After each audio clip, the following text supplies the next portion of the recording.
Yellow Cab yan, tapos ngayon siya nagbukas. Dito kami nakabili.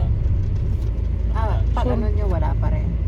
Ay, paglabas namin, Hindi, pag ano nyo, wala pa rin. Sarado ang pa Yellow rin. Cab? Oo. Hindi. Pagkabili namin, tapos pagdaan namin sa Yellow Cab, Kaya bukas na nga, siya. Alas 12. alas 12 sila nagbubukas kung kailan kain nila.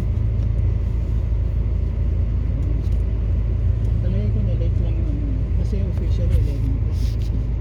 Baka na late lang yung Ship.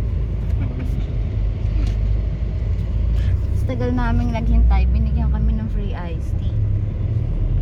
Sarap naman iced tea.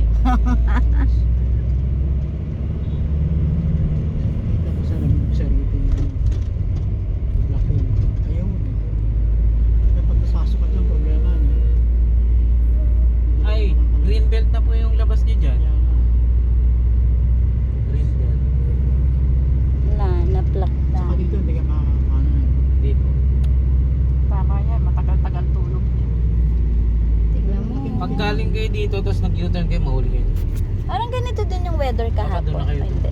Parang makulimlim na. Or dito, pwede ka Dito rin. pwede. Pwede lang kumain. Diba? O, tingnan Pwede mo. Kasi putol-putol. Mag-thank you ka kay Papa Jesus. Happy, nagbigyan ka. Pwede pa.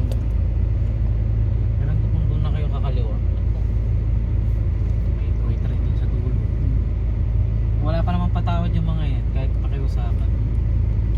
Tutuluyan ka Sa talaga. ano, kanina doon sa may sa C5 kaya ano Wala plaka. baka siguro ano siya kakats ka kanan siya kapag C5 galing siya rin sa may parang ganda Papasok Medyo siya. yan.